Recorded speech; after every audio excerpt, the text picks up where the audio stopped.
those most deeply affected by the HIV epidemic are also the most severely disadvantaged, whether on grounds of race, economic status, age, sexual orientation, or gender identity.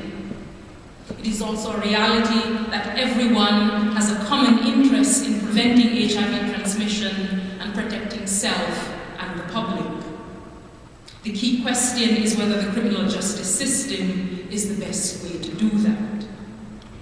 Canadian criminal law requires people living with HIV to disclose their status before engaging in behavior that involves a quote-unquote significant risk of transmitting the virus.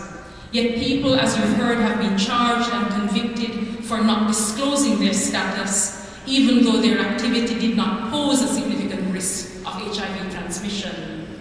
This is a miscarriage of justice. As is the case of most other stigmatized health conditions such as tuberculosis, cholera, fundamental structural inequalities, social prejudice, and social exclusion explain why women, children, LGBTQ communities, and racialized people are disproportionately impacted by HIV and AIDS and the accompanying stigma and discrimination.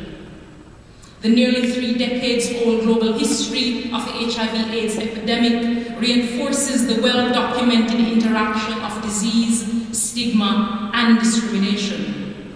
It is stigma that lies primarily behind the drive to criminalization. Criminalizing non-disclosure of HIV status, I would suggest, criminalizes those living with HIV and AIDS and compounds their experience of marginalization and discrimination. Stigma and discrimination breach fundamental human rights and occur at a number of levels. At the political level, the economic level, the social, psychological, and institutional level. In this instance, we are here saying that criminalizing non-disclosure of HIV status contributes to the stigma and negative perceptions of people living with HIV and AIDS at a social and political level and is an additional burden on an already marginalized community. In Canada, the proportion of reported AIDS cases has steadily increased among heterosexual women, ethnic and racialized groups. Between 1991 and 1999, for example, the proportion of white AIDS cases declined from 88.6% to 66.1%, while with a corresponding rise were registered among various racialized groups. This trend was found to be particularly significant after 1994 among Aboriginal peoples and Black people. Statistics reported for Canada for the year 2000 further reveal that whereas the Aboriginal and Black peoples' population comprised 2.8 and 2.0 of Canada's population respectively, they accounted for 9.2% and 8.3% of all reported cases of AIDS in that year. I recount these stats to give you a context for why racialized communities and Aboriginal communities and women, why this matters for us. An estimated 75,000 Canadians are living with HIV. An estimated 3,300 people are infected each year. About 25% of HIV-positive Canadians are unaware that they're infected. Criminalization is not a way to promote testing. The rate of HIV infection is estimated to be 12.6% higher among people from HIV-endemic countries than other Canadians. The majority of these infections are transmitted through heterosexual sexual contact, and women are overrepresented. With this demographic reality, non-disclosure will adversely impact racialized communities and women. Criminalizing HIV non-disclosure is often seen as a response that aims to protect women, as Jordan commented on, and to provide justice in instances where women have been infected or exposed to HIV by their male sexual partners. However, it will also operate, I would suggest, as a detriment for women, and particularly for women living with HIV. There has been relatively limited exploration of this, however, but there was one study in 2007 done by a number of organizations, including 40 women who were positive and 40 frontline service providers working with women, and they highlighted a range of concerns. These include the additional challenges that some women, particularly those in vulnerable relationships, may face in insisting on condom use by their partners, meaning that they must either disclose or lose even the possibility of avoiding criminal liability. Fear that disclosure could trigger the loss of relationship, with not only emotional but also financial consequences, and at times consequences for immigration status if the woman is sponsored by her husband and or male partner. And fears of abuse and physical violence, as well as the use of criminal law as a weapon, especially in situations where relationships break down and women may be subjected to unfounded accusations or threat to lay criminal charges as a means of revenge or exacting patriarchal control. It is also concerning that the damage done to sexual assault prosecutions generally by equating HIV non-disclosure with sexual assault. Other sexual assault cases are much less likely to succeed on the basis of women's uncorroborated evidence than are HIV non-disclosure cases, which show that while both are prosecuted as sexual assault, there is a very different dynamic at play in applying justice in the context of non-disclosure. It is also important to note that just because allegations have been made does not necessarily mean that the HIV-positive person did not disclose, as was commented on. In fact, disclosure will not necessarily protect from allegations, threats, police investigations, or criminal charges. The threat of making a complaint to police is a powerful weapon in the hands of a disgruntled ex-lover or an abusive partner.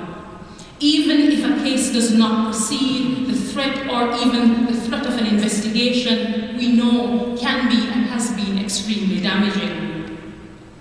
For racialized communities and Black and African Caribbean communities in particular, what has been experienced in the application of criminalization of non-disclosure is the creation of pathologizing, criminalizing, and profiling Black men as dangerous sexual predator. We have seen this myth before. This was fueled by the 2008 case involving Johnson Aziga, who was accused of having sex with 11 women without disclosing his HIV-positive status. 2 of the women he was alleged to have infected subsequently died. He was ultimately convicted of 10 counts of aggravated assault and 1 count of attempted aggravated assault, as well as 2 counts of first-degree murder for allegedly not disclosing his HIV status to his sexual partners. Cases involving criminal charges against persons living with HIV garner considerable media attention, and the profile face of many in the media stories has been the faces of Black men. 50% of heterosexual men charged in Ontario since 2005 have been Black. Black men have not been charged in significantly greater numbers than white men. However, studies reveal that public perception exists that Black heterosexual men are the perpetrators and are overrepresented among those charged. We need to critically ask what informs this perception and what its impact is on Black, African, and Caribbean community members living with HIV. When the accused in a criminal case of HIV non-disclosure was an immigrant, this fact has been repeatedly reported, often with great prominence and in very problematic ways, thus reinforcing the belief that HIV is a problem of foreigners, of outsiders, imported from the Caribbean and Africa by people wanting to take advantage of Canadian liberal immigration system. But, clearly the feds are trying to correct that with Bill C-10. Thus, the Black communities have seen non-disclosure charge serving only to reinforce anti-immigrant sentiments. Long before any resolution or trial, police media advisories and media reports may reveal publicly an accused identity and HIV status, as well as the criminal allegations and detail about his or her personal and sexual life. Criminalization, therefore, increases stigma. No other infectious disease is viewed with as much fear and repugnance as HIV, and criminalization fuels that. Because of this, stigma lies at the heart of the experience of every person living with HIV. It is stigma that makes those at risk of HIV reluctant to be tested. It is stigma that makes it difficult, if not often impossible, for HIV-positive people to speak out and to speak about their infection. What women and racialized communities need is investment in the beneficial impact of HIV testing and other public health initiatives in modifying behavior that risk transmitting HIV. We need to make testing a centerpiece of national and international HIV strategies. We need investment in social and emotional supports for individuals living with HIV to eliminate the fear, isolation, and discrimination that exists when disclosure happens.